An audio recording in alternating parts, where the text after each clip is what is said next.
there were moments 11 yami in my career where I felt ukuthi had I been more disciplined, I should have reached more than what I've reached. I could have played the World Cup in those amasboom, but you'll never know who to ban because I'm injured wami nini ngilahlekelwe iboots awazi ukuthi iboots lakho likuphi yabo. Papi, you were once in the list of Chiefs. What happened then? Because I heard kancane room ukuthi you signed for Chiefs.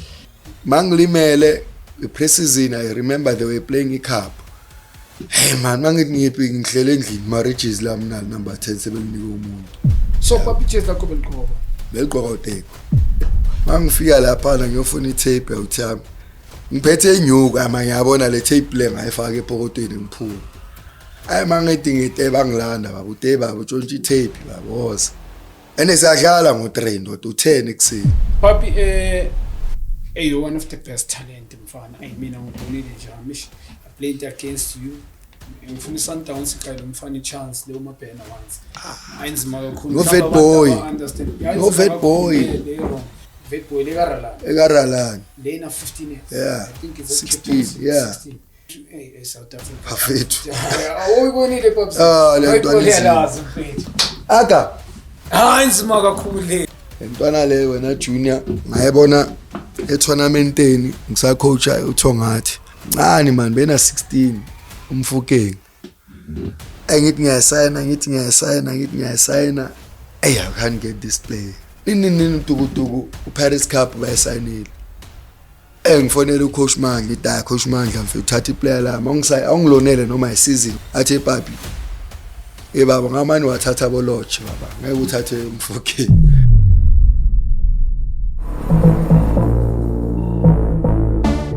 Hi, David Chon, boy mfethu Junior Thabo Khanye. Don't forget bafethu hashtag World Sports Betting, hashtag bet with the best. Junior KHANYE KHOHLWA. Hayi namhlanje siphethe a last number. Ayi bafethu ngengwenye nangithi niyazende. Njoba ngishilo kulesitula kuhlala noma ubani ayi lengwenya le mfethu. Ukuthi ngimithe in person, I think it was 2007 and 2008 bengise rehab. Ngiplomile nakhona ngimithiswa the late Skara ngivano Skara ngizohlangana nayo Skara vangale works lakhe angamitha ale South Africa ibonanga next side. I think kumele kube uyo ringa phethu Papi Zothwane Khemer Ginger the best number 10 hayi izokubamba ngestep over la center hayi side anjani mose Ngishapa ka wa credit uThabo. Angimnandi Papzini man mfethu nice to have you in our studio my brother man. No. I hope now grand out here man. No, ngijabule kakhulu uThabo. Mabonga fonela for an invite. Uthi ufuna ngize and I was looking forward ukuthi ngize ngizoshare nawo ama memories and stories ama past way too so that people can know ukuthi sibuya va and where we are now. So but I ngijabule kakhulu ukuthi ungibize nje.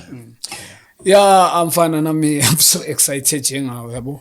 If two parties are happy, I think yonke into izihamba kahle mfethu. The reason I call you here, one of the best my brother yabo. I'm here to celebrate you. Yeah, uzosichazela kahle sa celebrate njani but obvious if you really want to tell us open it's up to you but la we here to celebrate you mfana and njambo nzima kakhulu ibophethe anyway man and ngiyezwa kune hype kwamanye ama player but mawuqava kahle ulibona uliqava akusile into abantu abayisho ngomunye umuntu mfethu ngifuna kuba open to you my brother. Ubani uPapi mfethu? Papi uJinja awuthezi ezilungele engafuni imsindo. Ethanda private life yayo more than anything. Ezincangelwa impilo right into ezigrand living. Awuthezi bume eziphumele buphilo efana Bale Park. So abantu ababhaya bazitshela ukuthi ngibuye eDurban because isikhathi esibhaya ngispende eKZN from a young age. So Papi awuthathe buphilo ngevala. Ubuye evale ebuphiloni. That's why cream njengoba ngishilo evale man. Ivale iphethe anyway mfethu. Hayi ivale inzima kakhulu. Yeah, Papzini, what made you start playing football mfethu? Edladleni wena aka background yasedladleni bekune team abantu basedladleni most badlala idisk, so it's path nje yasedladleni from the genes indaba yedisk. So mina bengiyintwana nje engenanto ezibhaya in terms of abangani, so into ebengincanga nje ukuthatha idisk ngene estradini ngidlale, uyangithola. So ngizithandele idisk from a young age, and they could see nasedladleni ukuthi hey lo muntu lento ehlangane nebhola into yakhe, yabo. I never want izinto ezibhaya ngaphandle ukuthi ngibhayile idisk ezingene ezinye, hayi ngiright. So edladleni bangincangele indaba ukuthi indaba zestrata next ngincangele idisk, so mina ngincange from a young age. Ngeke ngisho exactly, but I think from primary nje since ngincangele idisk. Yeah, what inspire you to love football, my brother? I think when we grew up, junior, emadladleni wethu masikhula, ukhula edladleni where there's Kaizer Chiefs fans, there's Pirates fans, and obviously background yasedladleni it was more Kaizer Chiefs fans versus Pirates fans, yabo. So we are inspired by watching abo AC Mnini. We were young by then, but very intelligent, because mawuncanga idisk you want to be specific for into usukuyibheka ngaso sikhathi oyithandayo, yabo. So kwaba ne generation abo Dr. Khumalo, and that's where I said, hey, one day nami yabo mdokisi sifuna ukuba abantu nathi basibukelayo emhlabeni, yabo. So mina I was motivated more by Chiefs, yabo, Dr. Khumalo, abo Ace Kuze. So that one nje pushed me nje ukuthi I want day nami ngifuna ukuzibona nje eboxing. Yeah, and umdokisi more or less. Yeah. More or less when we check, yabo. Yeah. Yeah, Papi mfethu, which team did you play for? Uqale Van der Beek, if I may ask. Yeah, ngiqale Philo. Ngiqale ku team ebathi Early Birds. I was 11 playing for under 12. Early Birds, from Early Birds I played for Zwaganaga. So I played for a first team. I was 16 years ngidlalela first team ngana abantu abakhothi. So I played for Zwaganaga, and then I went to, it was in Bophelo. Then ngasuka ngaya eBuipatong. I was going to Matrix and go secondary. Yodlala Real Rangers nabo Solimathi, abulungisana indlela, abusenzo mazingisa na Umbatha. So from there I went to Maritzburg City. Maritzburg City Arrows / Chiefs, then Sundowns, Celtics ngaiva. Yeah, but I've seen you lapha ku Maritzburg City. Yeah. Uphethe cream kakhulu lapha. Maritzburg City, I think ngizokubuza ngayo specific. Papi mfethu, do you think which player lapha ku Maritzburg City ebelinzima kakhulu elingazange liphumelele? Ngoba ayinginibonile, I think uphethe aboskuta ne. Yeah, besphethe aboskuta. Yeah. Beni ona bekuhlophe. Bekuhlophe, yeah, the late. Which player njamda elingazange lifinyelele kule potential ukuthi mayibona udlala nayo? Yeah. When I go mfethu le team, I think kuma development structures in terms of ama team that has produced one of the best players in South Africa. I think Maritzburg City, it's one of the teams that have produced top players, and I don't know their scouting criteria bebesebenzisa bekuyiphi, because mawuthi abheka lapha abekunama creamer strong, yabo. Mawuthi yabona na udala ngidlalela, yabo. But I think aboskuda they've got their turns, they've made it. But there's one player that I felt ukuthi his potential didn't go to as far as la ngibona khona ukuthi lo muntu lo ngeke. It was a teenage udladla. Yeah, may his soul rest in peace. Teenage, when he went to Golden Arrows, it was the season Tina Sofika, I think 2 seasons after eshonile. That's where besobona emzansi ukuthi no. Le kahle ingwenya aboskuda abosipho sihle ngoba esayi benza kancane nosipho naboskuda bebuka le podcast bayazi nabo ukuthi aliyana bekuyingwenya shuni. Ngibonile ngithi ngathi idlalile nabo Scapi ka 23. Yeah, idlalile ku national team. Beshama threat abenzima kakhulu. Ngibonile teenager ngithi once. Yeah. Ku raw nge Chiefs. Yeah. sketches asadlala ngiwadla yeah ngambona teenage mara bengu-development nabo Scapi no Scooter ngambona Scooter ngimbonile teenage lo strong uyawuthi be-talented mina ezinye izinto manje angazi zenzeka kanjani babzini we may soul rest in peace babili player lapha ku-Maritzburg mfethu elela kusurprise mfethu whereby bongalibhekanga ukuthi hayi leli hayi not in a bed way edlulile untwana angayithathi kabi whoever is leli lithema olibukela da untwana man okay ugrand or mhlawumbe uyaspana yabo hayi mara ngibhekanga ukuthi angarise azafike to this maybe top flight football but ugcina afike hey difficult one difficult one because lapha la Maritzburg City we had many talented players. But obviously mawufika awugesha uzongixolela ugesha uzongixolela because I remember makefika Maritzburg indele engweke yabo edlala striker ni winger hayi man inhleke lo muntu udlala yabo ayi masiblomile namajita asisho udama le ngweke le kahle kahle man hayi ngathi ayikho mnandi kahle yabo but then besingama player besifuna umuntu omnandi ukuthi mase kunika silithole yabo and then obviously I think those moments ma trials you want to do everything you ended up doing a mistake yabo so masibuye club house so shoot makale ngwengale na mara no asibona ukuthi bazoyigaya ispan and vele bangayigaya ispan yabo but through persistence nokuthi uyazi ukuthi into mawuyifuna junior noma kungenzakalani uzoyithola elivini uyangithola and I was very happy to see Ugesh making it co-professional. He went to play for Sobantu United. Then from then, hey boom, Sundowns by Ugesh. Hey man, ngithi bafethu lengwe yayileyana mos bengithi ngeke bayisign, yabo. But not because he was not talented. By then, Maritzburg City, there were too many talented players.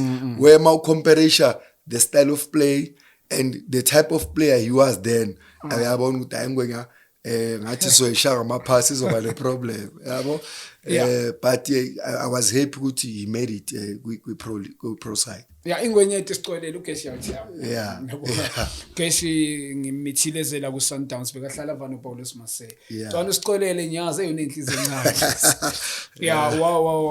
umjita uispanisile chance yakhe ku-Dynamos ngimbonile Sundowns for ukuthi zimbhaye ezusho we just speaking opinion everybody's got the opinion yakhe grand and Papi ngimbonile mina Maritzburg so Papi iyo journey uzofike ku-Maritzburg kwenzeke kanjani uzofike la mfethu besigala iBob Save eZamdela Stadium by then it was Bob Save it was last 32 ngeReal Rangers so ayibasibamba bombulelo nabo Jimmy abasinika 5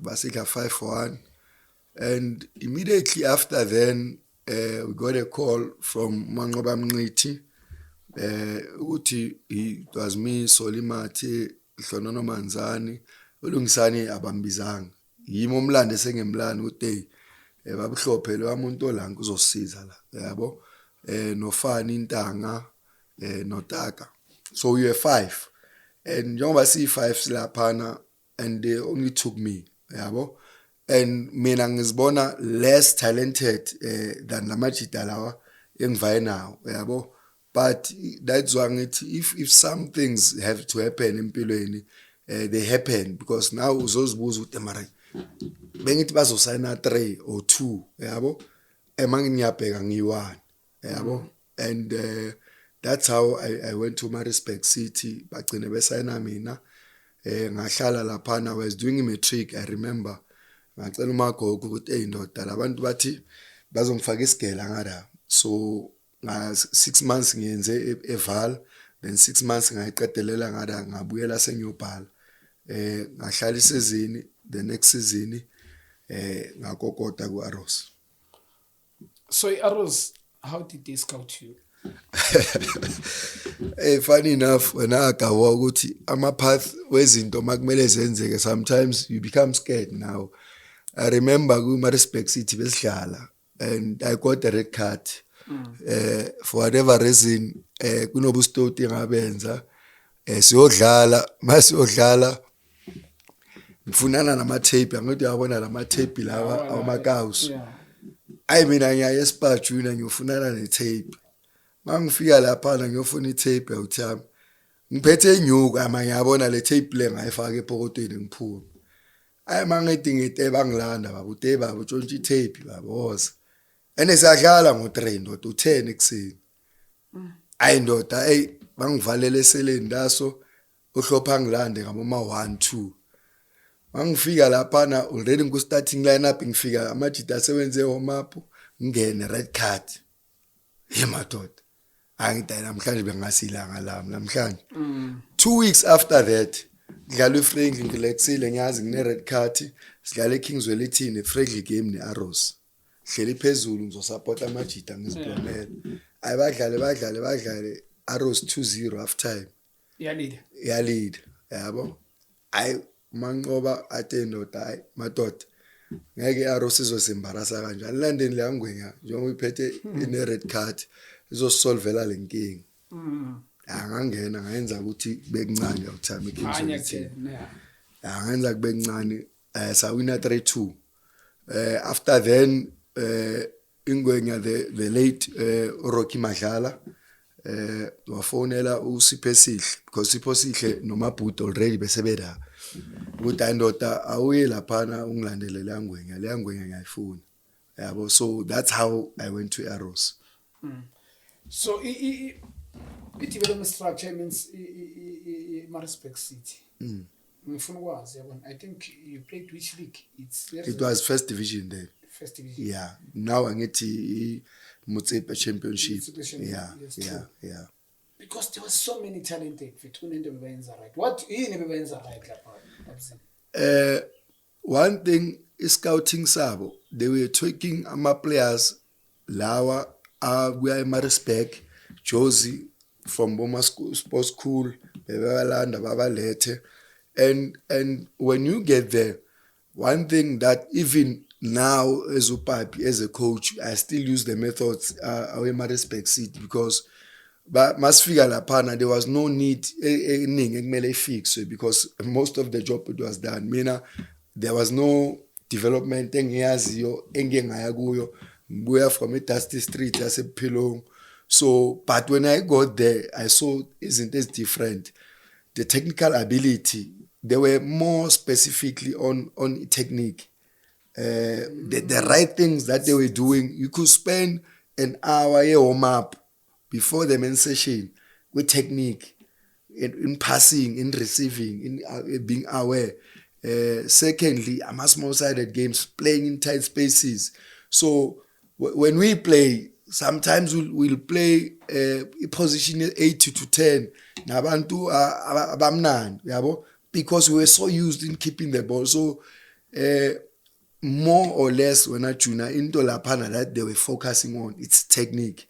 You understand? So that's why when you see Abu Ramile, Abu Spencer, Abu Malinga, Abu Jimmy, in terms of technique, a player that comes from Maritzburg City, you could tell in terms of the way he plays. It was within us, Tina. There was no need ukuthi bangifundise how to pass, but it was ukuthi bangibonise ukuthi when to do izinto ngesikhathi ese-right yabo. So mina i-development ngiyithole laphana even though it was first division competing to go up to PSL, but again it was development because the two things ama-objectives wakhona it was to be in the Premier League or to produce players. I understand. That's confusing, yes. Yeah, so more or less they were producing players and I think they produced more than 30 players to PSL. So that was what into bebeyenza right in terms of technique, more technique. So yeah, Papi ngibonile, the reason I'm asking you, ngiyazibuza a question with these guys. I know what they were playing ABC Multiple League. By then, they were ABC, they were Vodacom. In fact, bengimangala Papi. I think Rupfas Mokat he was loaned there. Tabiso Ramili, Derek Spence I played with. In fact, Kutandi the one of the best talent. Now, Ntwana Sombisa, I realize teenage in fact, actually the list goes on and I'm not too sure. I played with Tizam development South Africa. He's never played PSL. Oh, everything keep his store. Tizwa cheaper. Hayi awuthibenzile. Le ungalibheki ipala my10 bafethu. kuroof. Hayi papi no. Strikers, no, yeah, one I'm of not the too sure best. about Papi Saphila or not. No, he passed on. I may soul rest in peace mfethu. Hey, ngibonile le team ne professional ngathi mina uKaiman watch. Papi mfethu ngiyayizwa ujeni akent. Ngiyabonga mfethu ukuthi ushare cause bengizibuza ukuthi Maritzburg City ama player lapha why they able to pass the ball, why they able to receive, very skillful and yo ngibone wonke right amaningi ama playing wazi abuya lapha and it's eshimfethi ngiyabonga nje ukuthi clarify. So Papi, from there joining Golden Arrows ngifuna ukwazi nge-private life life yakho mfethu wena, because I've never had something stupid mfethu media ngizongena kuyo kancane mfana. You were very private yabo, even no come down uyazi awuthi amsikhala benokungitshela uTwana phela iye ngithise wena noma ngihlangana nawe ngise rehab mina by then. Your life mfana, what makes you Papi when your life is so private? Ngiyazi ukuthi kancane bekunobuhlonga ndlebe obuncane maybe abantu abakeni, but what motivates you ukuthi indaba zakho zingaveli intwana everywhere? I think more than what motivates me, Junior, it's how I grew up. Yes, sometimes ukukhula nabo magogo it molds you. You understand? I think mina upbringing it was one of the best. Bengazona intwana izithanda istrata machita mawaya emamerini wawo enza izinto mina istrata ibhola. You understand? Dating, I started late, benganandaba neinsiza yabo, but into engayibona learning from abanye abantu abangaphambili impilo ekwi-media yona Juna ine-admin awuthiyami uyangithola, impilo ekwi-media kakhulu ine-admin, but luckily by then it was aboma kick off, it was not more kakhulu njengamanje yabo, bekwaba uma kick off nani, and I won't lie, I was one player nami. I started drinking when I was a season yami yokuqala no kuma-Respect City, but besintshontsha because beku-discipline kakhulu yabo, uzophuma leso sikhathi uhlale clubhouse, you couldn't have fun yabo, but maso ngidlala e-first season ku-Arrows, that's when ngiqala nami ukuba yabo, but nakhona bengichuza ukuthi ngiyanini mangifuna yebo umnandini bengibheka ukuthi okay sidlala nini asidlali nini ngihamba nabo bani, and more or less I was not going nama soccer player ngizivala namajita lawo that are not abaziwa, because already mangivana nawo Junior uyaziwa already sekuyisipili. You understand? So ngizivala neyawuthama usihaga ngiyazi ukuthi ezishayela imoto yami ngihlala nga left, hayi yemela izolo akekho umuntu ozoyinaka, ngenza into zami grand, but more or less bengizithandela ukuzihlalela endlini, ngiyazi ukuthi mangizibhala into zami ngizobiza uEvan ngibizayo, ngiyaziplomela if awuthama izwakala ngiyazi ukuthi ngisafe yabo, because then usaqala ediskini usafuna ukuvelela yabo, so I wanted to protect lokho enginakho because ngiyazi ukuthi bengikufuna kangakanani uthiyami yabo, so even if besivaya namajita o Richard nani yabo, but I will choose ama moments ukuthi ngiyanina nginini, if isingadlali we'll go a beach isplome namajita, do whatever, but obviously I'll be the disciplined one ukuthi abanye mabengekho osisimato zote babla bangani bakho abekho ejimini or whatever the case might be yabo, so I always wanted nje into private wena Juna, even namanje ngizithandela impilo private, impilo media mina yangihlula uthiyami yabo, yangihlula ngiyena umuntu wama Instagram ezinye zezinto obvious YouTube uyabheka abo Juna whatever impilo zabantu you see ukuthi kwenzakalani, but personally uthami ngithanda i-private life yami, because one way there was one article where abantu didn't know that I was married yabo, because into yami ngithanda private, even if I do something right incane kanjani yabo, because yabo, it's in you. Yeah, it's in me yabo. I don't like the glamour yempilo. I just want a good life for my family and for my kids, ukuthi iza kanjani as long as izile kungabe namuntu owaziyo, mina I made peace makunjalo uthami. Yeah. So Papi, ngifuna ukubuza this, and I'll like you to ngifuna ukubuza in terms of discipline, you rate yourself compared to other players, you rate your ngifuna ukwazi ukuthi yiphi uzirate under those players what they were so disciplined or the way what but keeping it private. I just want to find out, my brother. I can count myself ngasifaka mina wena junior kwi category yama players angekho discipline. Do you understand? Mangithi ama players angekho discipline, there were moments 11 yami in my career where I felt ukuthi had I been more disciplined I should have reached more than what I've reached empilweni yami. You understand?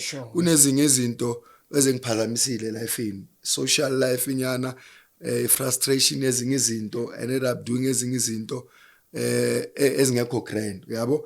But because I was not out there, akekho umuntu ongazi ukuthi ngalesikhathi lesi muntu lo nami I was once a player at the one team where bazi ukuthi lo muntu lo ngathi hayi ngathi akekho kahle namhlanje, yabo. And I'm not ashamed to say that because it's something that have enzekile that I don't wish ukuthi ama players that I'm coaching can do that, because I know it takes your reputation down one. It takes ama chances wakho to play for the team, and it dents your image kwamanye ama team, yabo.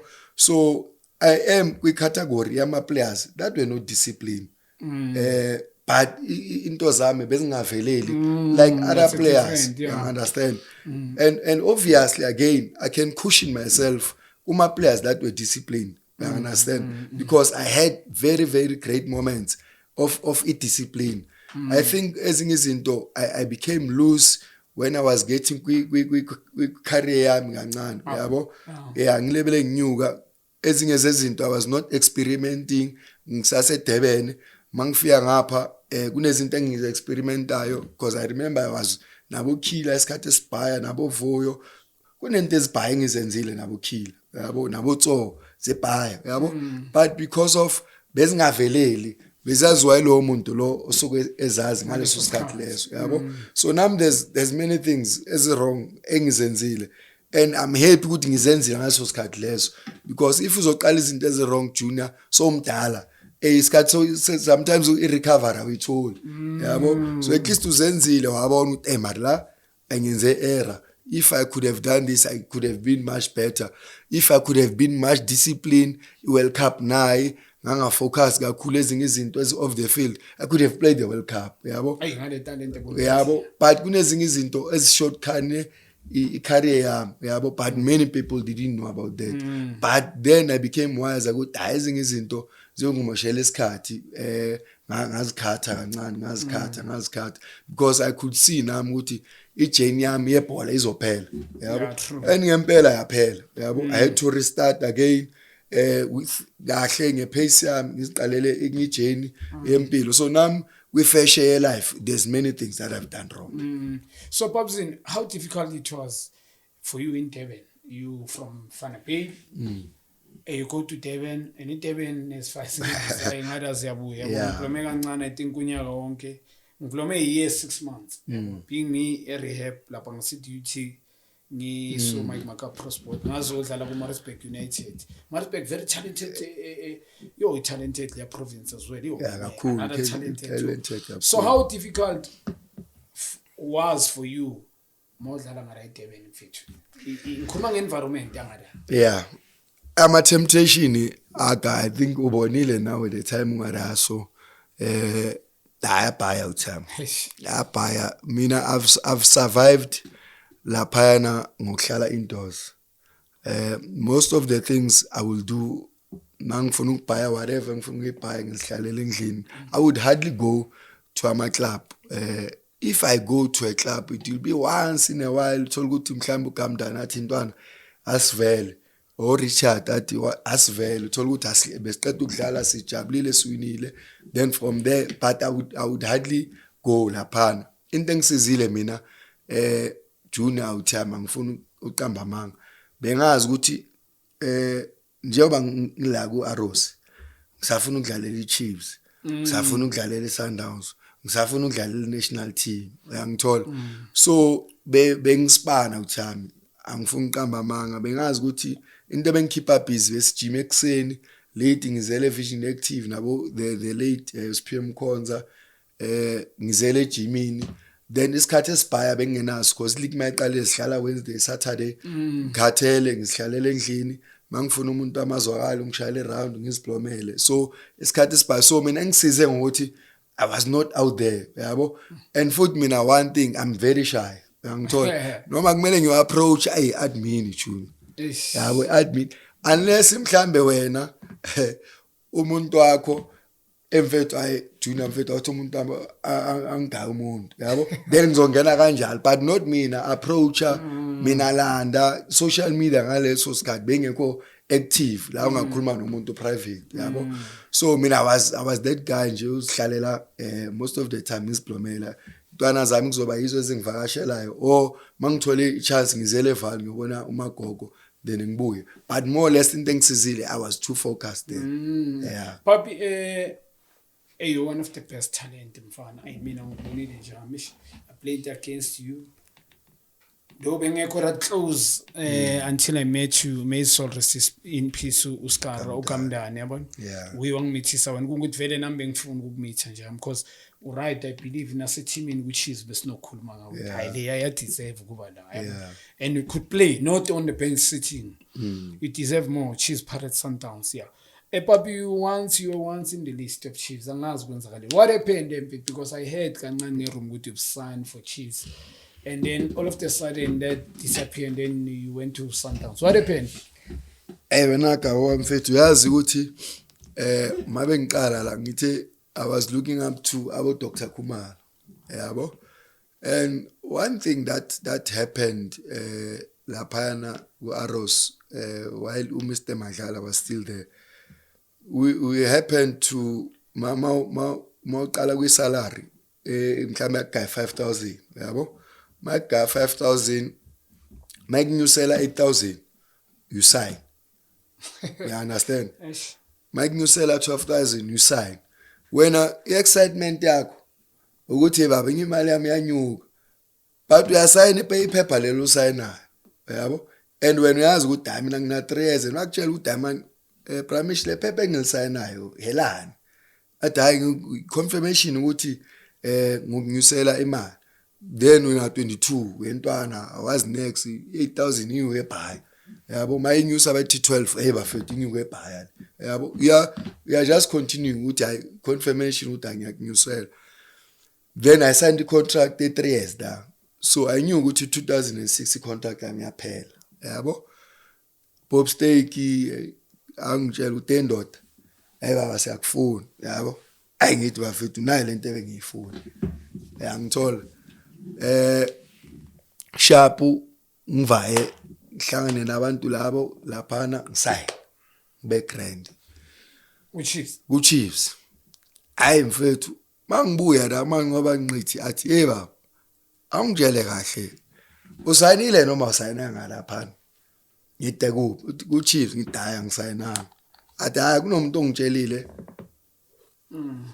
obe laphana uda ukubonile laphana endlunkulu ngidaya ngisayina udabe ngithi ungitshele silungise nengwe yabo ngithi anyway personally ngithi yini esilungisa ngoba vele contract yami yaphela ngoJune uJanuary 6 months you can sign with any team yabo I sharp junior phela isizini hayi baba I'm looking forward ukuthi hayi ngiyale ngithola indaba zama negotiate ngapha ku-Arrows asizikhulumi because ngiyazi ukuthi mina contract yami iphelile and bale bafuna negotiate ngithi asokhuluma mina ngimele nje mayechaya ithi tswe league iphela ngiyavaya angithabu yabo hayi baba mase ngilaphana baba ayizivela izindaba utema no lo muntu lo baba kuyazi sophethe ejezi nonkosi noBacklet sobuye village sophakile baba sonekhadi uyakhumbula kuChiefs bekunamakhadi lawa we-player the play yabo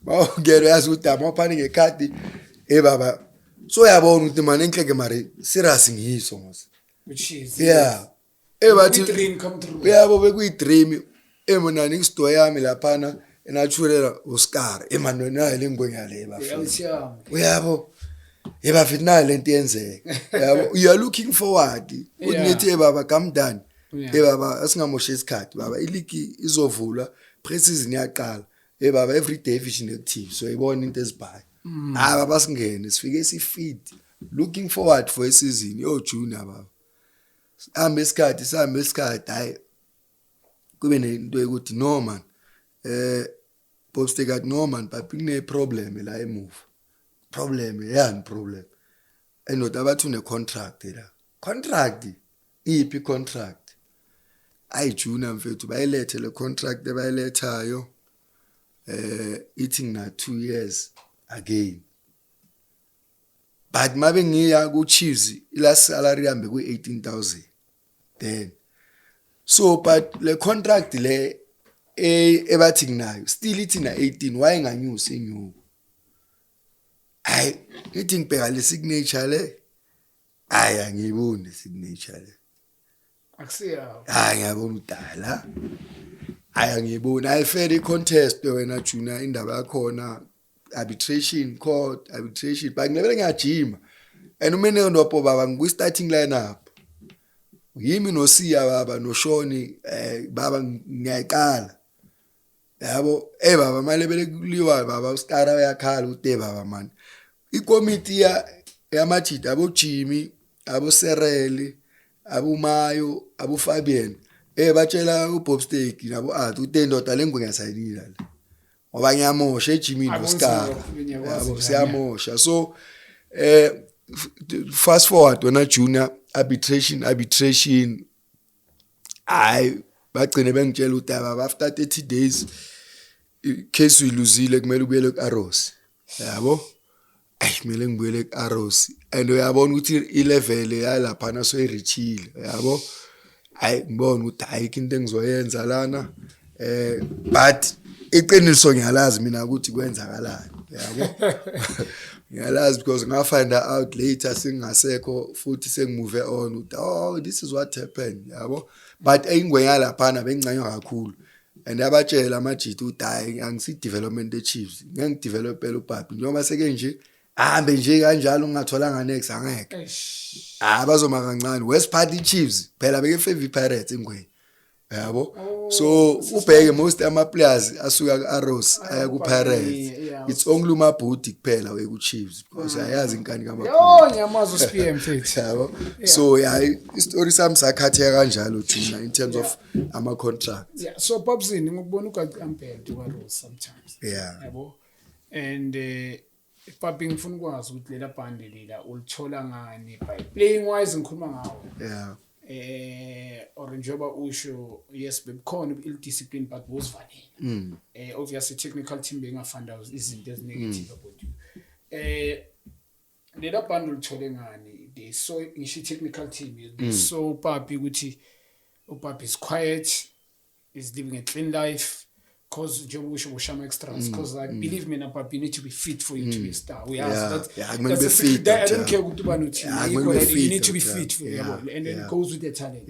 So ngifuna kwazi technical team beyibona lezo zinto or it was you making it different than everyone in the team when it comes to play. I think so touch ama answers amanye to that. One I was working extremely hard.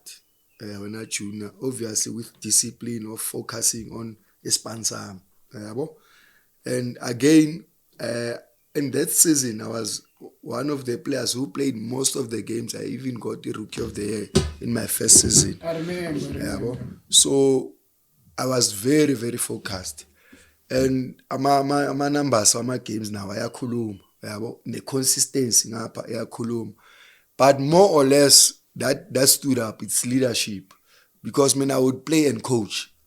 But if we have to sidlale we center back umenge bhola, I will create a space with baba sondela nebhola. So I would coach while sidlala even if singena bhola uthi simaka kanjani ngizosetela itrap mina nabo Richard uthe simaka kanje while the game is on. So they saw the ability yami leadership ngaphakathi. So I think it's one of the things that I've seen ukuthi yenza ukuthi bangayiphandi. Obvious njengoba usho you were a leader and playing young players at club. Papsini, I saw your brother there. Nhlanhla. Zothwane. You are the one who recommended your brother or the team. So ngifuna ukwazi angithi there's a couple of players mina I've seen ama brothers thola into omunye umnandi kakhulu and then lo ungena ngoba ibrother hayi bayithanda mhlawumbe ibrother sekufike bizane yasedladleni lesam. So I want to know, would you are the one who recommended your brother or your brother is so in some? That's a question. No, intwana yami wena Junior, funny enough bedlala eKasi. Mina I've never seen that guy play. Uyangithola because ngisedebene usekasi uyadlala. And ngiyazi ukuthi intwana yakhe emnandi nginte mina lo muntu angambone edlala idisk. Yabo? Ngifuna mina ngimkhalefela esigela because I remember ukuthi azaye lapha. He was doing first day yakhe eTertiary eValtech. So athi mfethu I mean I think sengiready ukudlala idisk. Ufuna ukudlala idisk endoda ngakuboni mos. Ngithi usho adangisho ngithi akuna stress. Ngitshele iboss yami uthi man chairman intwana yami man idlala idisk ifuna ukuze ma trial angazi ngeza kanjani. Bathi unjani ngithi hey la muntu lwana ngaze ngembone but nizozibonela yabo then bekukhabo zondo ocoachayo. Hayi intwana ngibhukhele izwakale. La muntu lwana bamsayine first training la. Sure. Should be right lokho. I'm signing a first train. Nami I was not aware ukuthi umnandi yabo. So ngizihlalele wena Junior angijimi ngizihlalele la ngibhekile. Yabona endurance wise kuyagijinywa is in front. And to be honest, he was very fit. He was fitter than me in terms of endurance capacity. Yabo. Yena it was natural. I mean I had to work for it. Yabo. And again, he's got genes with talent. I mean, some of the things I will do, he has to rely on hard work. I mean, it was natural. So this from then, Ukabamtanda, boss at Samsaina. Then that was it. That's how he became Guaros. Yeah, no, Paps in Yagus and Mfana, I want to know what was your best position, Paps, because I'm not too sure you were playing. Which position? Attacking or holding? It's a question. Yeah. Mina wena Junior bengidlala iwing awuthami. Bengibula eside njengawe. Yeah. Yeah, bengidlala iwing but I grew up to like number 10. Yabo, to like number 10 because benginika less responsibilities. One of the things ebengizithanda mina is being creative, yabo. Create something from nothing. Mangibona nje uRichard elebele kora nje striker scorer I become happy yabo ngizibona ngicreate something so I like the most because I played in number 6, I played in number 8 and sometimes into engenze ngithatha number 10 because amanye ama coach modlala number 8 bazo to box mele boxing mele uze boxing and sometimes the bowler is faster than you. Yes, you can't reach lapho ngaleso sikhathi leso ayangibona utela mangalandela le position ngengidlala so ngathi number 10 ngiyazi ukuthi mangena ball ngizimakela number 6 ngicrank yabo and that's where I shined. I created more chances for myself ukuthi amanye ama team angibona so number 10 was my best position. Your best position. Yeah.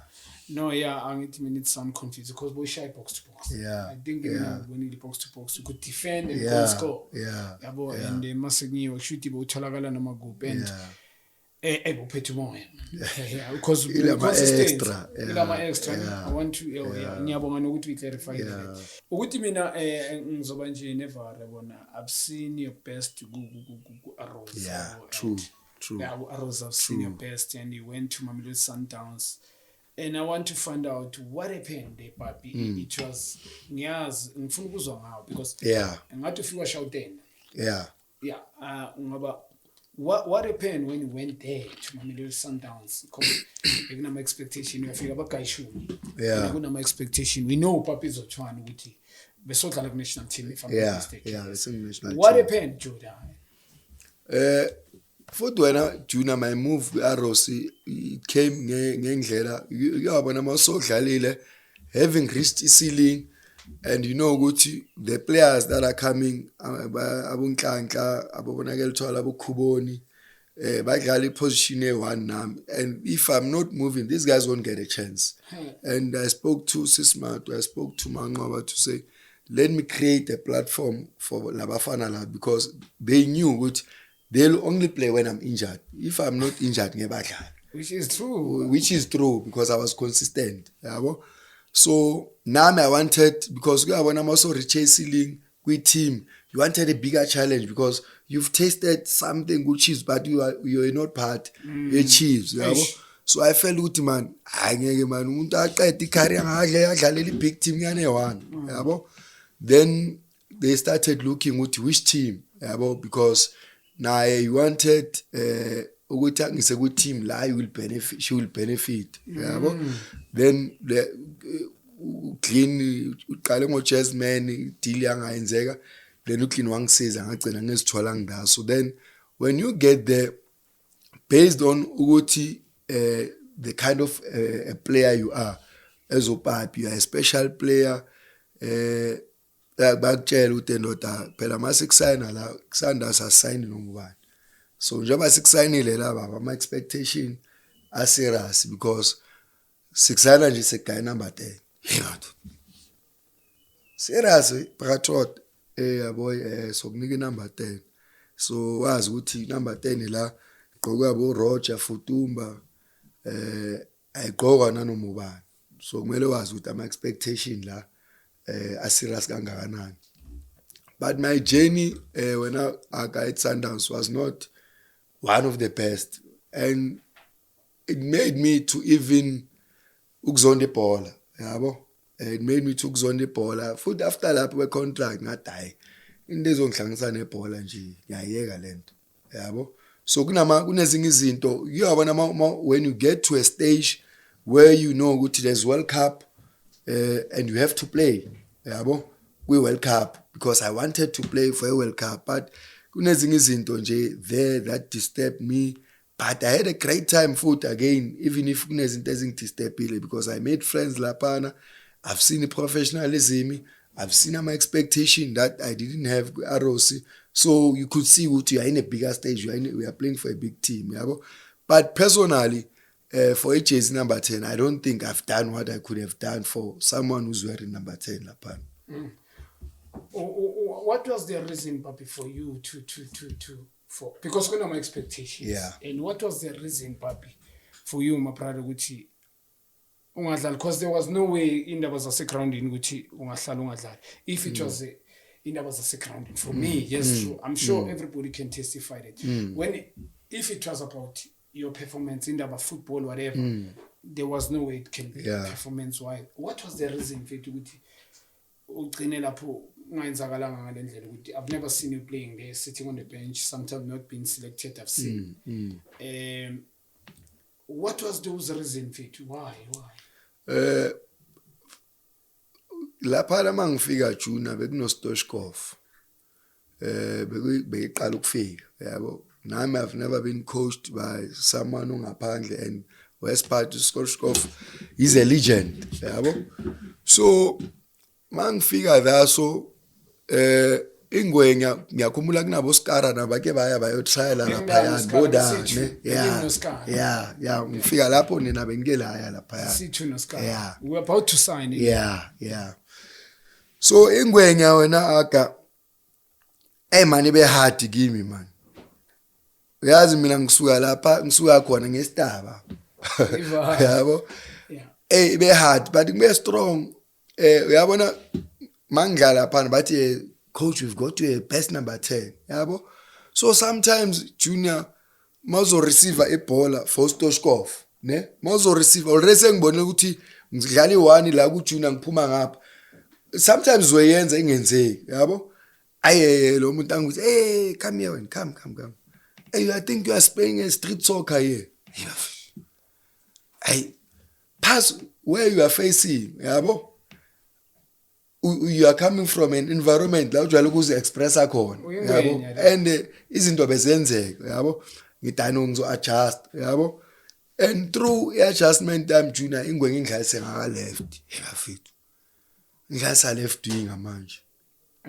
Ayidlale left wing ama game aphaya bengidlalisa left wing ingifuna ngise teamini, but if feel ukuthi mina as number 10 ayangiyenzi lento ayifunayo, yabo.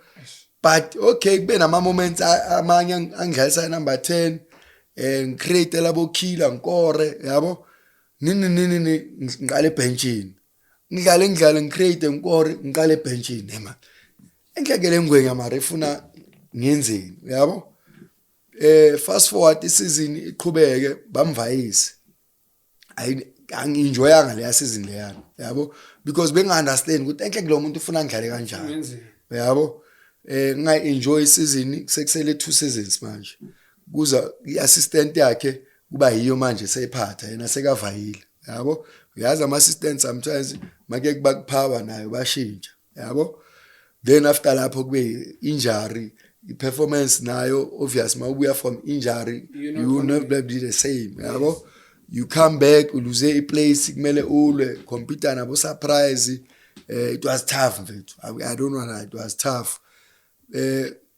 when we are trying ukuthi okay manje sengiyadlala manje I'm playing uzama ungena kwi-group season yaphela qala phansi mawuthi uzoqala phansi kusayina uteko uya-understand ama-competition aya-increase for i-position yakho and manje siyaku-World Cup manje 2010 siyaku-World Cup manje uyangithola so kubenzima June makufika uteko kube nzima ngikhumbula kwi-pre-season ngalimala June mayefika ufake number 8 ngifake number 10 so siqala i-pre-season ngalimala hayi angitshela ukuthi le injury yakho ndoda yazi thina abantu abathandazayo so yabona ngendlela injury yakho le injury yakho baba ekho mnandi yabo yeah into zamasibombi but you never know ukuthi ubani because ama injury wami nini ulahlekelwe iboots awazi ukuthi iboots lakho likuphi yabo uba worried so many things happened there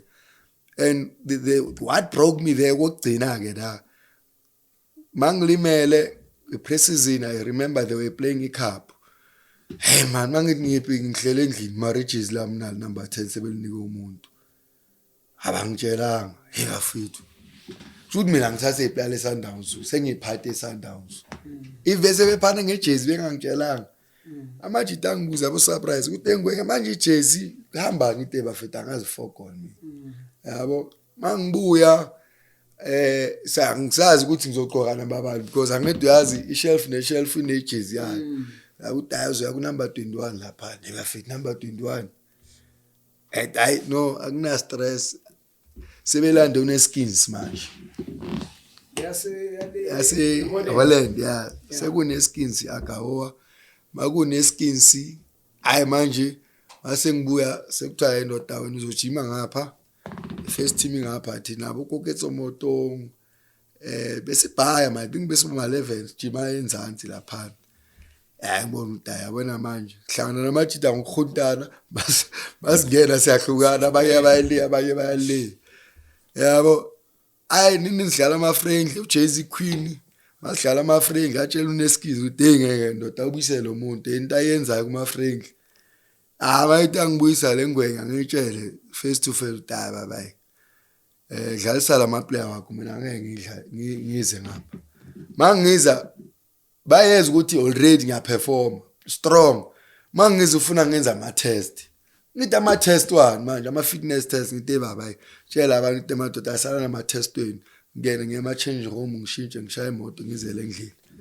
yabo ngidlala i-tournament e-Telkom ngidlale i-president ithi Papi I saw you have done well ngama-awards you have done well this and this bangifune angisekho lapho Junior ingqondo ilimela angisena jezi angazi ngizodlala ngejezi eliphi hayi angisekho mnandi mental yabo ngidayi mina into ekumele ngiyenze la ukuthi bangilone once so Papi jezi lakho beligqoka uteko so they gave the communities jezi your jezi yeah without notify they never told you anything ngibona ngibhekelela igame ngisendlini ngifake icrutch ngibona iTV game yadlala uTeo nangi number 10 madoda yo futhi angisena jezi so i10 kuwe mfana mawulibona sithi nalo uyalibona abakutshela and then ufake icrutch uyalibona lela jezi shaka what kuwe nje mental as a player experience player like yeah definitely ukuthi hayi babe nje iposition yambili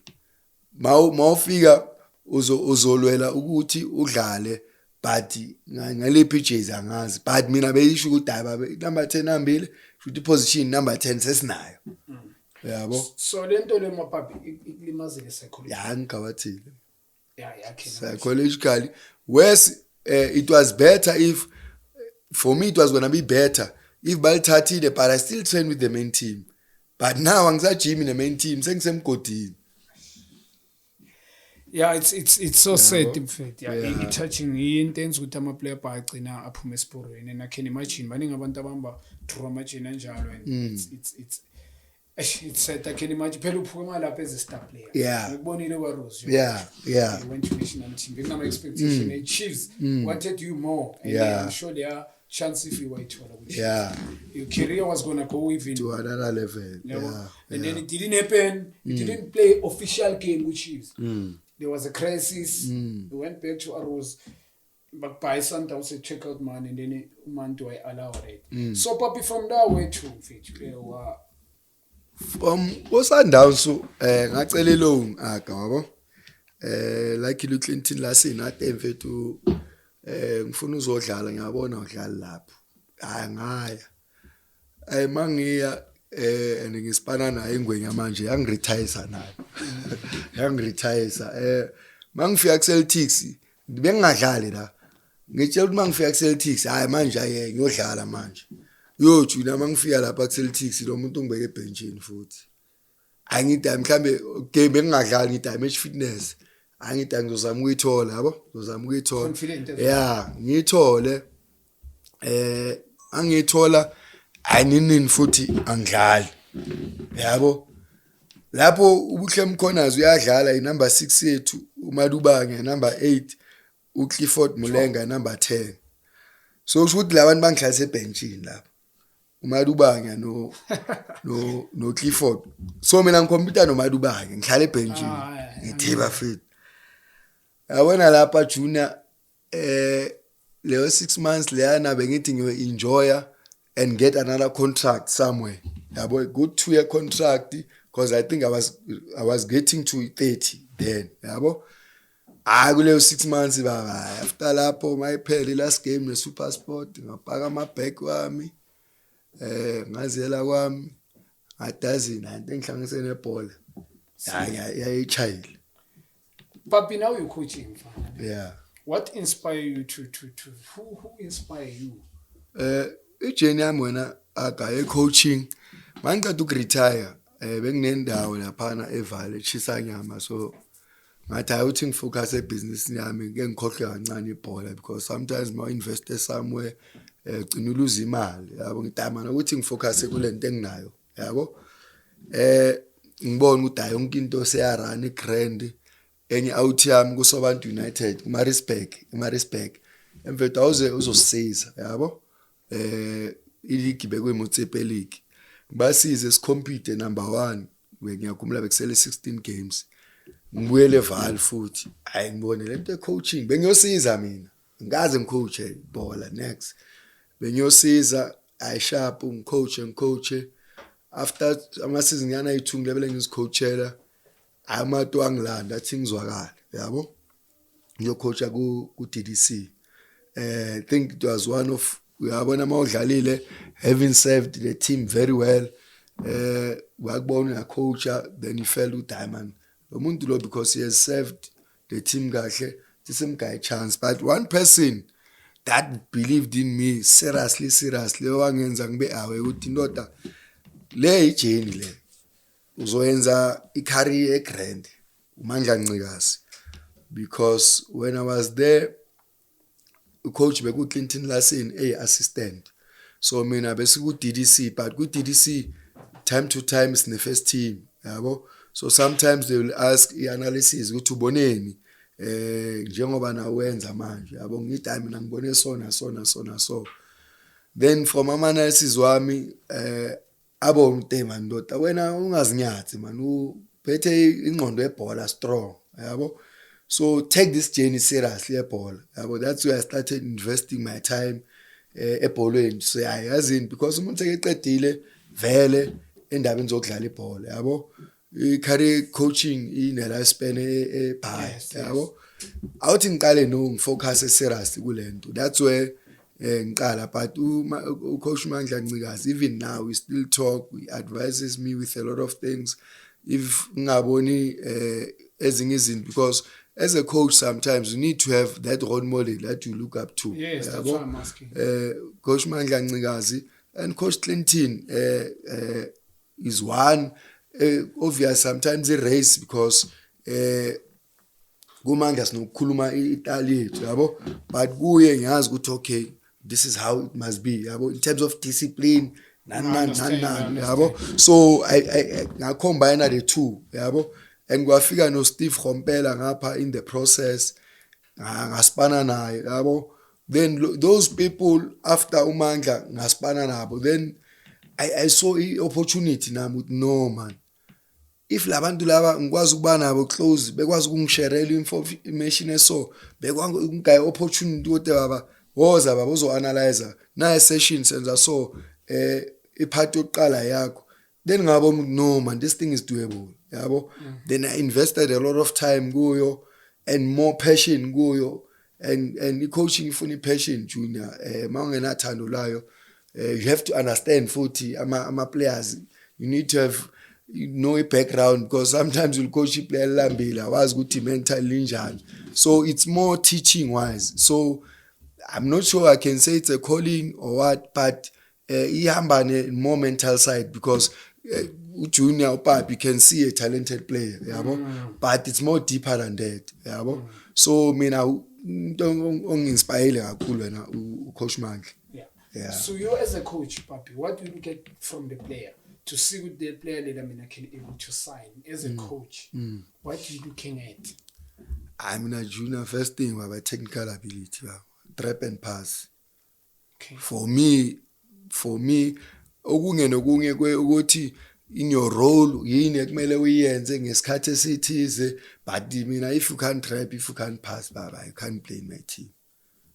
Technical ability, because I know ukuthi iskill mina esebhola ukuphasa nokureceive yabo. Mawumastera lezo zinto sesingakufundisa ezinye zokuthi be aware. Ezinye like me, it was natural to be aware ukuthi egrounding me kanjani. Amanye ama players you have to constantly remind yabo.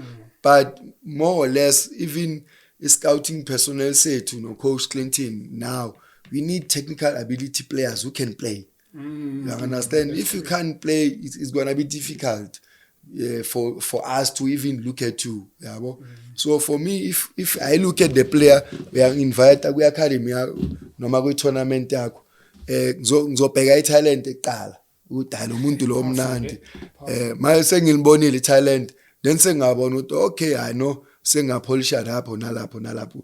Vele umsebenzi wethu as abo coach is to coach a player, ulifundisa ukuthi how do you want your team to play yabo. But you can't teach manje, you have to start ukufundisa intwana how to receive, open your body. I want to see lo muntu lo seke mnandi, ngazi mangibone lezo zinto mina Jonathan i5 minutes ibhaya futhi ngiye tournament enakho ngabona ngizokutshela udala engwenya le ntwana engwenya then seychayile for me. So Papi, do you believe with the coaching njengoba ushilo it's a calling, the way you are playing determine your coaching career? Yeah. It's a question. How you play determine your coaching career. Yeah. Or that's your belief. We can be different, Junior. Personally, maybe omunye umuntu he can be a good player like uJunior, yabo. But i-team yakhe mawayibheka ukuthi lo muntu bekamnandi but ufuna ukudlala lento ebizwa nge-low block manje. For ini? Ngoba lo muntu bekamnandi, yabo. Mina personally I'm nge-affection yokuphatha ibhola isikhathi Junior. Because ngiyazi ukuthi mawuhlala unebhola ama chances uyazicreatela. Mawungenabhola you can't create ama chances, yabo. So mina I always wanted to be on the ball. So nami I want whatever ebengithanda ngisadlala. I know I was sometimes a bit lazy, yabo, but I know ukuthi ubulazy bami sometimes bebengilimita ukuthi ngingatholi game time noma ngingabi one of the best. But italent into yokuqala, then a style of play yabo mina ngithanda ibhola elihle yabo ngibheka abo Sundowns ngibheka ibhola ngithola I can just mention ama team nathi kuma Gezi manje we are trying to bring that up. It's our first time in the lock now. We are trying to build something up. You understand? Mobile abo Pirates, you enjoy watching football. Yabo obvious namanye ama team that are overseas that you look at one day if in 5 years time if I get an opportunity, this is how I want my team to play.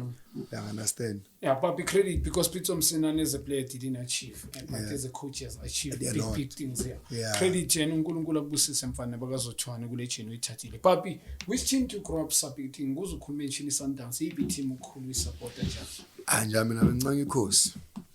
Okay. Yeah, ngive Chiefs blind. Bengincane iChiefs until mina ngize ngifike ku professionally.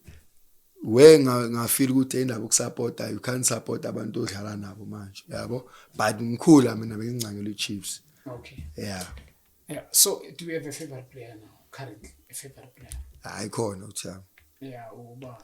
Mfana lentwana le wena junior ngayibona etournamenteni ngisacoacha uThongathi. Ngayibona etournamenteni kaPoho esibukeng. Ncane man bena 16 umfukeng. Ngithi ngiyasayina kuThongathi lapha niyenza imatric. I can't get this play. Yabo? Nini tukutuku uParis Cup bayisayinile. Ngifonela ucoach Mandla ngithi coach Mandla mfethu uthatha iplayer la awungilonele noma isizini ngoba ngiyazi ukuthi lentwana ngeke idlala. Athi Papi baba ngamani wathatha bolotch baba ngeke uthathe umfukeni. That's how talented the boy is. If a coach can say ukuthi man kunama players lawo azibhola but this boy is too special Papi, we can't give you that boy. And akaqali nokuqala lo muntu ukudlala igame. Ngithi ngizombrusha mina isizinyana uzobuye right. Uthi hayi wena ukhuluma into yakudala. Lo muntu Wednesday uyaqala.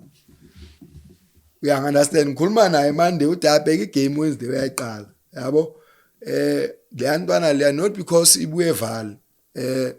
You know a young player at his age consistency engaka. You've got abo Mduduzi, you've got abo Villa. We've got Abu Mabena, but that boy mentally is very strong. He knows our situations, gaming. He's very intelligent. And one thing I like, which is very consistent, because in one is a game one in our Saiboni, Abu Khatebe, Kubo Chiefs, Bakalile, you see a glimpse with Intwana Lemnanda or Saiboni. So most of my young players are born, but Lena Fetu is a special player. Obviously, there are many other players, but for now, I can single out Umfuke. So, Papi, the Antwana there, he's obviously a product of School of Excellence, but credit for Pirate Scouts to see that boy. It's a question. As a nation,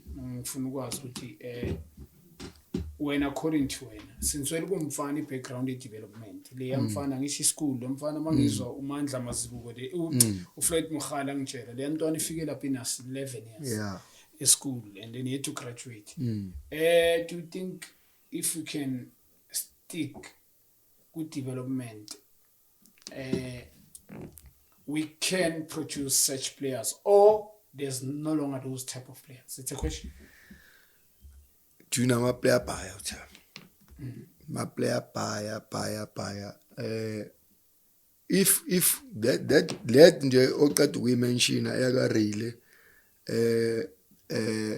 abo Mabena babuye sports school awuthi amayike into edlula development akha ayikho awuthama into edlula development ayikho uthama.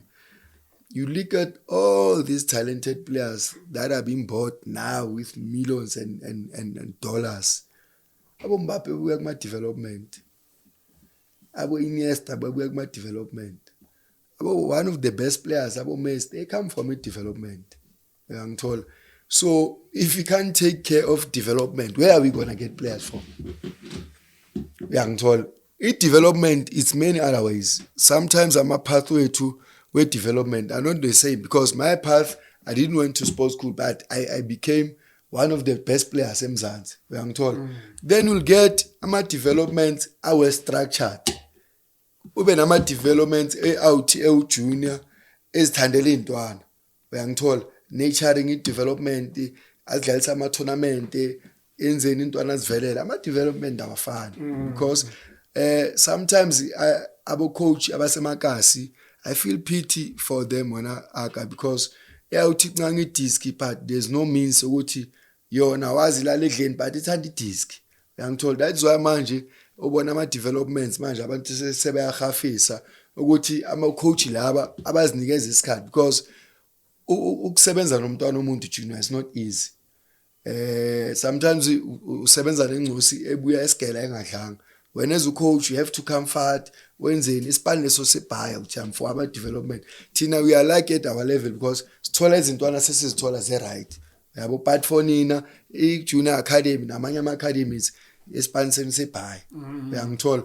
So I development awuthami it's very very important for me. It's very important because sonke junior nawe we development uyangithola. Even if bekuthole la bekuthole khona but uqale kwaye raw laphana wa developer kahle wa graduate to first team uyangithola. Abo Shafula aqala ngase kuya straight ku first team. Many other players abo Squamanda sebhaya mfethu, abo Villa sebhaya. I development awuthama yinto ebalekile ayikhenye.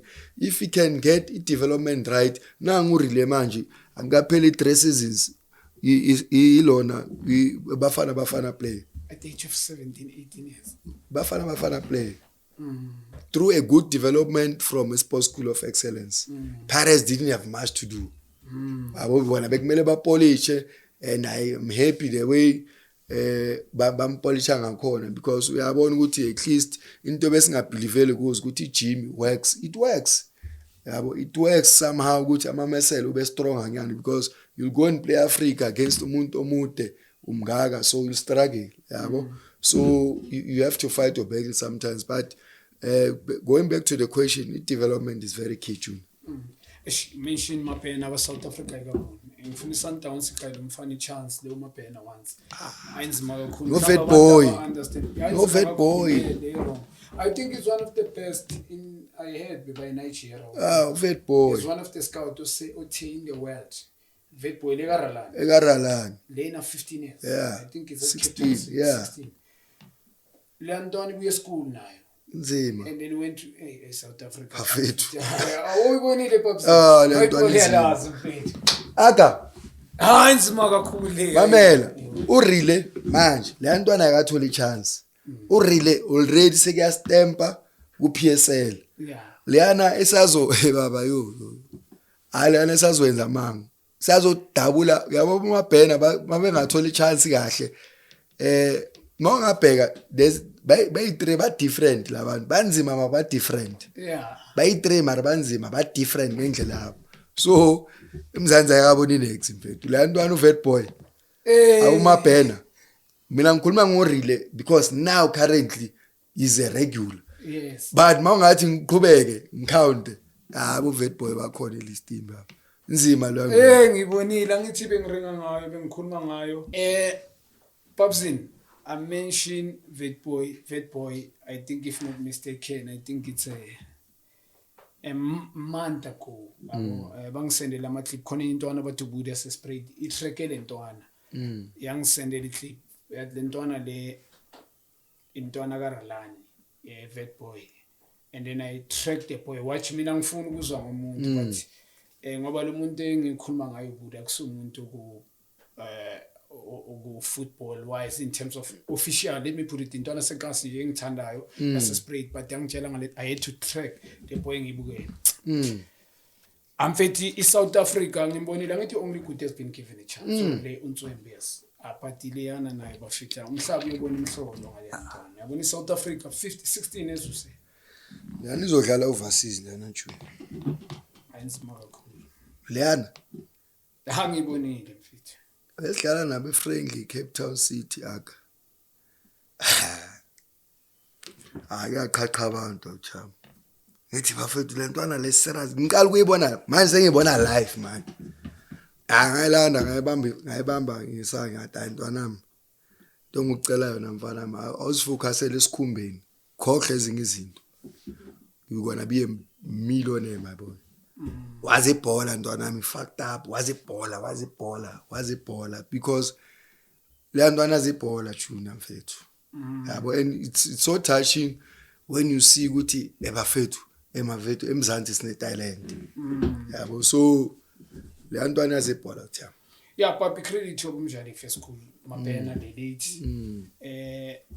Le ntwana le ithole e school mfethu kunentwana ezinsoni ngizibonile sihlalele le school academy. I think last year he's as a shy 5 is outclassed. We try to do what they do. With one of us told le ntwana sesezincane 7 years 8 years. But credit to whatever by pay car there's many talented. So Papi, I want to know the standard of football that we're playing currently, South African football, Papi. Are you happy with the current standard of football? As a nation, are you happy all in all? As a coach looking at a standard set, the standard has grown when I junior.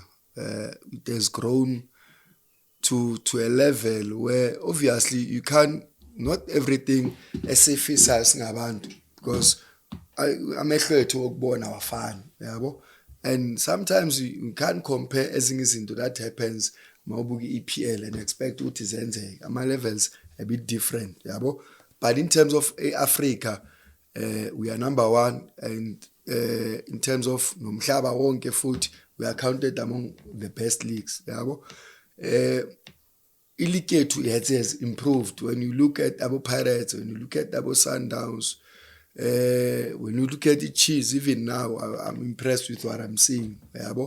Yet not there, but Chiefs. Maybe there's something is right. So league is growing. League is growing, but there's some things that I wish would where I work.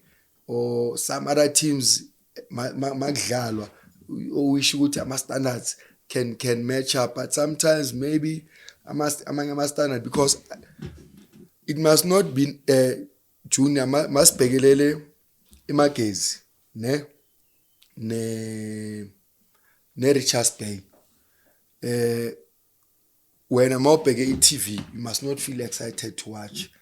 You can only feel excited mawubheke Sundowns or Pirates yabo so I wish nje ukuthi sivalele o gap le ukuthi each team that is playing markets play your brand of football ofuna ukudlala so that if a junior is analyzing if ekhuluma ngemarkets he must have the identity emarkets ukuthi this is how markets is playing, this is how Arrows is playing, you understand.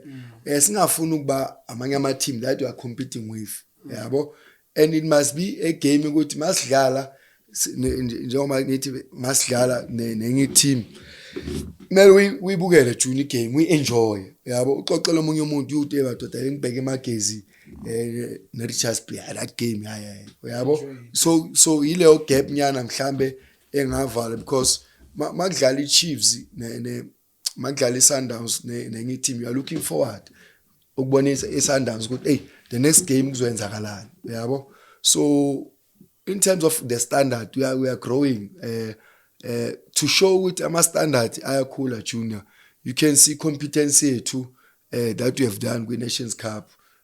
Yes, we understand. So if your competence gets closer it shows good there's right things that we are doing and obviously akumelanga shy away ukuthi we must give credit kubantu that have done Spani esibhaya yabo abo Roland they've done Spani bafethu you can't be jealous. Abo Manqoba they've done Spani lapha na Sundowns they've helped the nation ukuthi sibe nama players that are dominating the national team abuya ku Sundowns. I understand. We must give credit yabo and namanye ama coaches with PSL they are doing a great job because now abo police basibuyela ku Polokwane City yabo so ama gap police kuya ku Polokwane City but mayidlala lapha you can't say yabo so I gap is getting closer yabo and nabuko bros as much as nathi personal bengamuzwa ukuthi enhle kulengwe ngamaref ukwenzani yabo, but this prove wrong, and that's what we want. Sifuna ukubona into ezigrande eMzansi ibhola little progressor national team nama team development wise yabo. But in short ngasho ukuthi mina we are heading to a direction right, but one thing maybe we can improve as much as siya kwi direction right, and it's very difficult in terms of scoring yabo. I think that's one aspect nje that I feel ukuthi nje ake kube nomuntu okora 20 man yabo, mhlawumbe uba nama assist ay15 akore 5 yabo. We are playing well, but it can't be Sundowns a dominator in terms of ama goals, ama assist nani. I wish nama team wethu namanye ama team can close that gap yabo.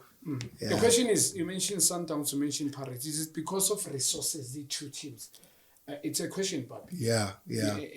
Different with Sundowns because they can buy whoever they want. Yeah. They brought Alende now, I think 50 something million. They brought Mkwena with 20 million. From Sundowns. Okay. Credit to President Petrus Mutsipa, player Melanga Lambe. And I believe these big teams are manyana in you. And Pirates, they've signed top class players because now we're capable. They sign players about a contract with a lot of money. Credit. So the different thing about Nyabuzo mentioned with these two sometimes you have Pirates. Yes, credit to Abu Pulukwane City and stuff. The reasoning of the question you have mentioned national team with Sundowns. Orlando has worked so hard, and for sure, being an 8 starter or AFCON, and it was so close. Good Pirates, maybe 1 or 2. So, the question is it big different with Sundowns and Pirates? It bugelega, among resources that they have, or what? It's a question. Yeah, to get deeper into that one, Akane, it's one of the key elements. Among resources in football, general. Obvious in terms of finances, you can get whatever that you want from Sundowns, a resource. Obviously, Pirates they don't struggle to get players. Luckily now, Chiefs, you can see they are trying to buy, but they've got resources. I don't know why being Nzegi before, but I think, to be honest, that's my personal view. Resources, it opens up a gap, because if as Papi I'm coaching in my case, I want to junior to come to my team, and sometimes I have to buy him. A small team like my case just arrived with Premier League, with Betway, it's gonna be difficult to get that player. So that's why ama gaps abakhona, and ama resources foot in terms of training fields. When if you can go to maybe my training field and you go to Sundowns training field, you see a huge difference. We understand they've got their own place. They've got their own gym. There's many things. The Pirates has got the rest stadium. The Chiefs has got indawo yabo. In my case, we'll use the municipality stadium. Sometimes no gym. Ladies adlala yabo. You don't have the resources to do whatever that you want. The field in the 7 Sanbaning, you don't have the luxury yento efunayo yabo. Sometimes it disrupts the progress in the continuation yama players yabo. And sometimes nengendlela a team infuna ukuthi ibe ngakhona. So if you mention indaba resources, it's a major aspect in terms of it differentiate to yebhola, because as in my case, if Sundowns can play junior 200,000, in my case we can't afford that player. Do you understand? So Sundowns get a better chance, or Chiefs, or whichever team. So that's why now we category league, there'll always be the top 5 teams, not because our resources allow them to be there. There'll be those teams that are here, and there'll be these teams. We are all in the same league, but we have to be honest. 11 in terms of how we see a ball. I'm a team, our fan. Our fan. Yeah, I'm asking you this because it's very, very vital. Sundowns can buy whatever. But credit for identity, because you can have money. They had money before. Yeah. But you yeah, can't we see. can't They see. sign. They spend millions. I Yeah. think before Pizzo arrived, they've signed millions. I'm a player, millions, but they couldn't produce. Yeah. But credit to identify. Scout, yeah. Papi, I'm gonna ask this in fact. Ngibuza ama question ama player but I feel it's very important. Papi, social media, in fact.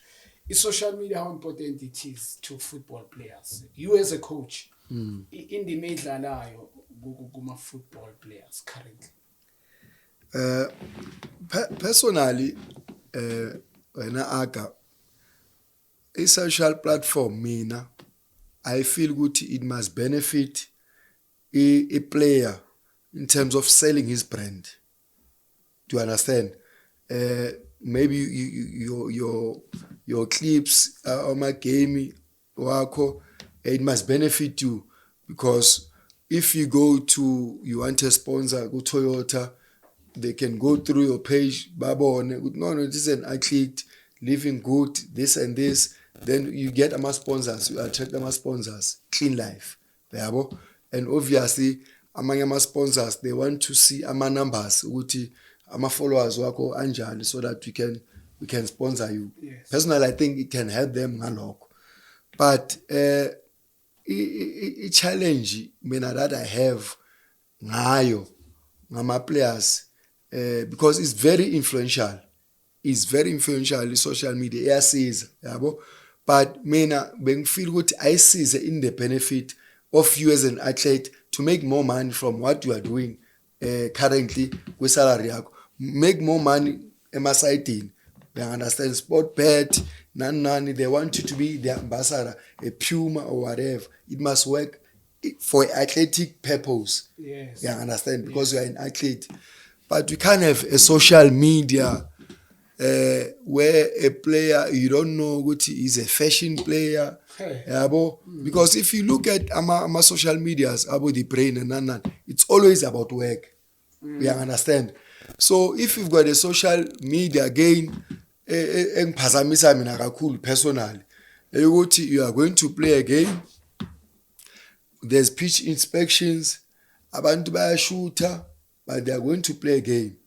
Again, maybe you've lost a game, abantu still are on social media. You understand? So players, for athletes, abasebenzisele for the right purposes. You understand? For their benefit, because there are many players and former players.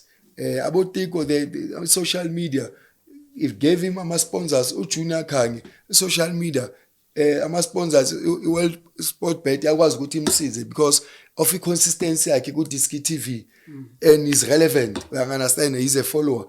It must benefit you in that way. If it still benefit you, Junior, who has retired, what about the current player that is playing week in and week out?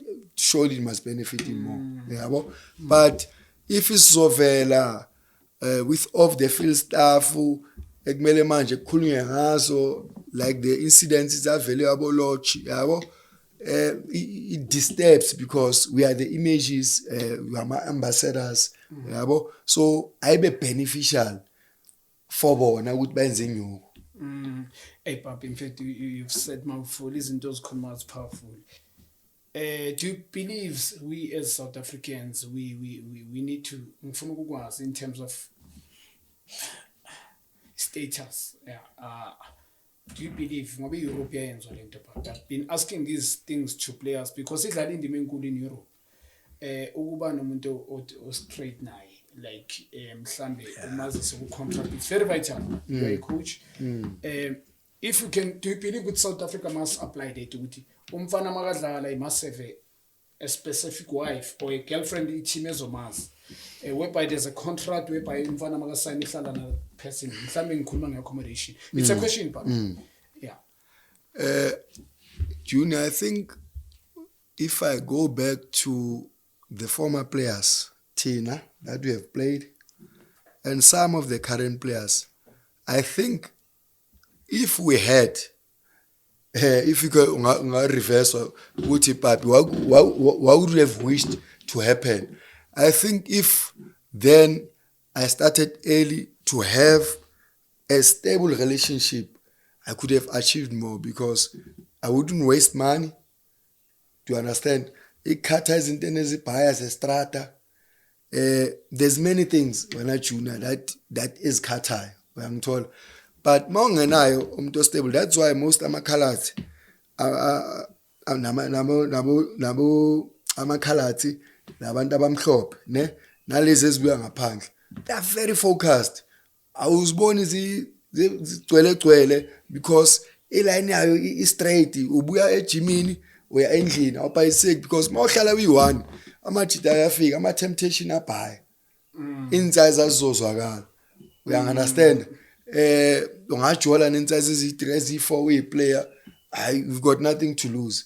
But you uzobheja ngapha the money that you could do something ngayo yabo. But mawusendlini yazi groza A1 incozi zakho nazi, your budget is aligned ukuthi yenza into eziso. You understand? You save much more. It helps mina. If one thing that I wish ukuthi our players can do, of which umuntu you can't choose for him ukuthi enzeni yabo, but to have someone stable obhekane naye. Yes, ngabantu nini abantu bayakhala wherever bekhala, but it doesn't help, it doesn't benefit. There's many things spiritual connection ezikuthi mawela nala sometimes izinto zakho ziyavaleka ugcina uzibuza ukuthi enhleke mari kwenzakalani yabo, not because of it's you. Sometimes your ancestors onawo they don't allow that. Thina singabantu babantu awuthami ungakhohlwa sibona amangami nani izinto zethu they are aligned with ancestors. So if you go lana nalana you uzoba ne problem June, uzoba ne problem. So mina le ukuthi iplayer lingaba nomuntu noma kwi contract yakhe mfethu uyamsavela iplayer imali dayilengileyana because akunanto ezibhaya kumele ufocus kuzo. Ifocus yakho ibhola nefamily yakho, that's it. So profound and powerful, very educational as well. You mentioned spiritual as well. That's why uhleli la kule studio mfethu. Alright Papzin, and Papzin ngifuna si rap mfethu where to Papi manje mfethu because nabantu abakuthanda Papzin yabo. Yeah. Because mfana now I believe mfethu yeke ngisafostana nje ami ukuthi phela khona ukuthi udlala ubone lenye player. You don't have to be jealous yabo. Yeah. And njama ukumitha kwami ngeke ngikhohle le yalo yabona. So where to from uPapi manje I want to be ukuthi ngizwe from you mfana kunabantu abakufrustana njama as a player and they will never makakuthanda umuntu yakuthanda, it will never gonna stop whether we are uyadlala or not.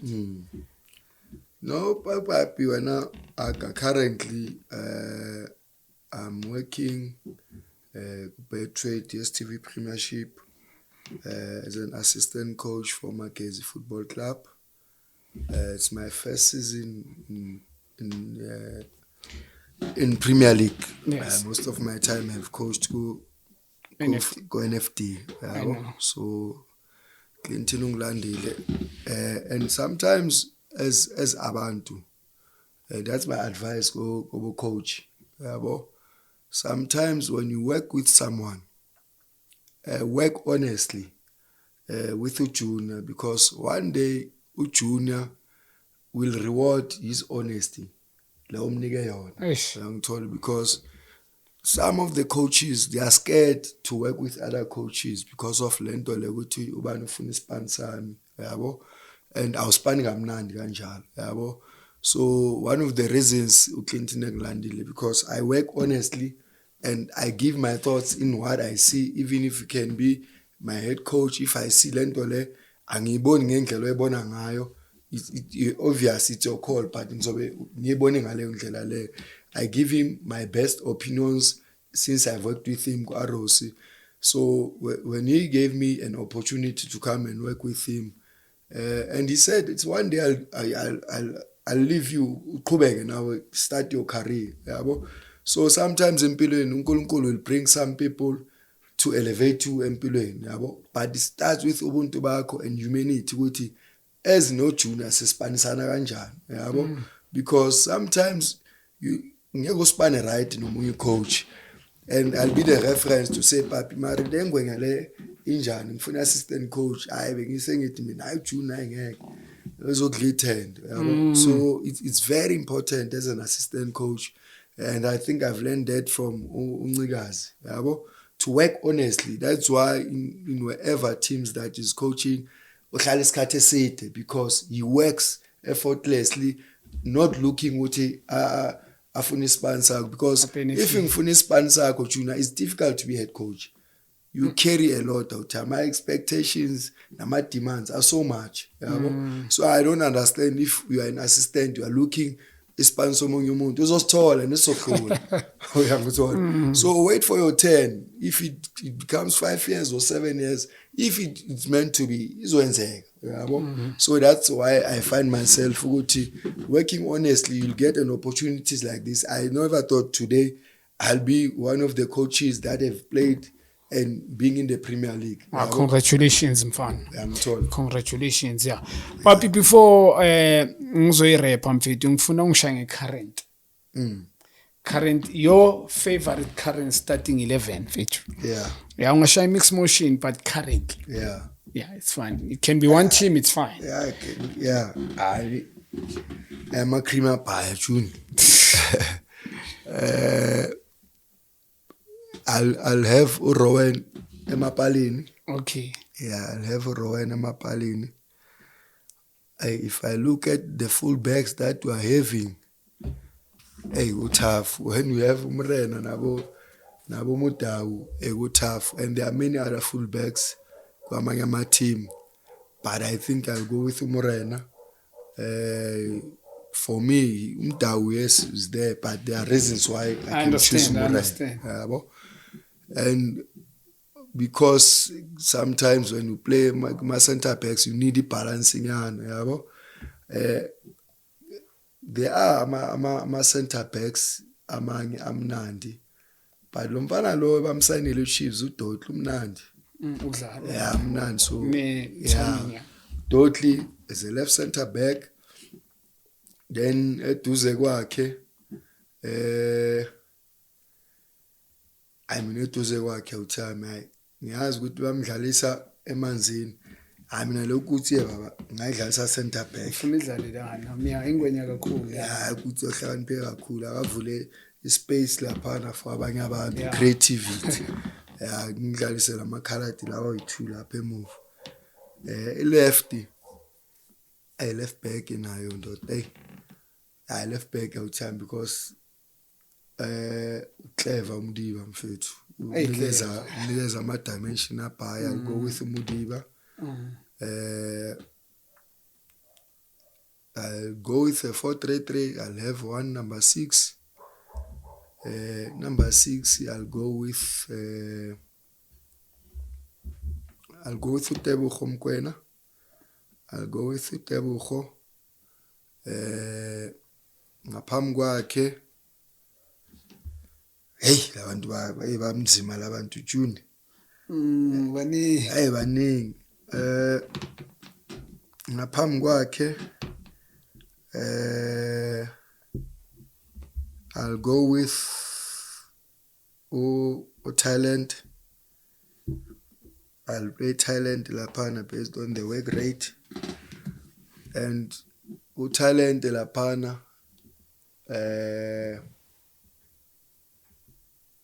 bafethu ukuthi nje lo muntu akayitholi le form engiyifunayo, but even if angayitholi ingwenye umbule umbule laphana ngireminder wena ke mina kusimile simile play umbule laphana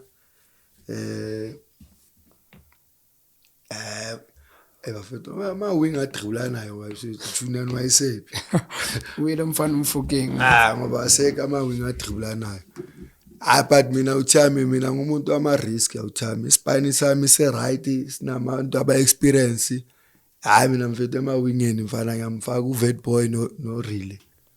Ngiyabafaka laba bafana. Inzima kakhulu mhlamba abantu aba understand wakhuluma so ayibazwe abafana laba uRile no Vet Boy kule 11 yami. Ngiyabafaka ngiyazi nabo mkwana bakhona mawing abhaya khona apolice. But I special talent, special players mina. Amani ngadliwa 3 marai. My players amnani ngafuna grounding.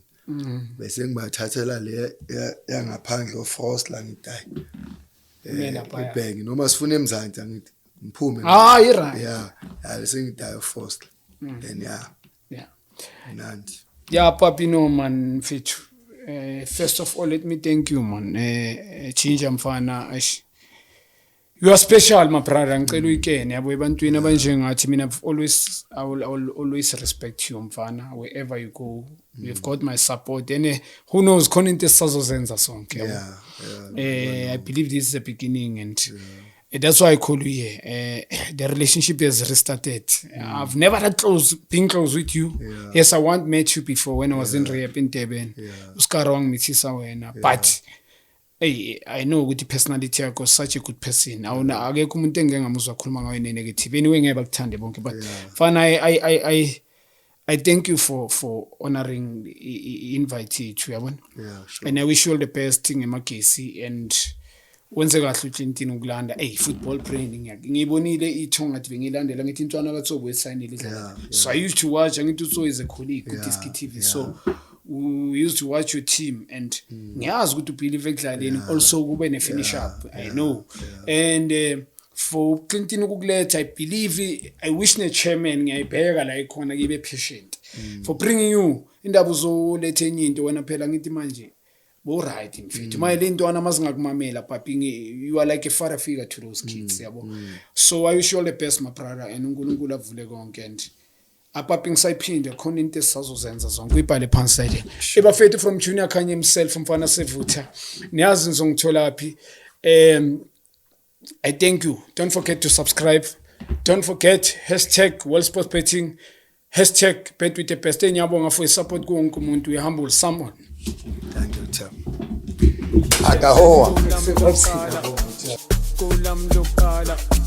Sengisho ikhathi sakudala. Boleka iCox, ngihamba ngitrayela, nami ngalitholi ithuba lokudlala.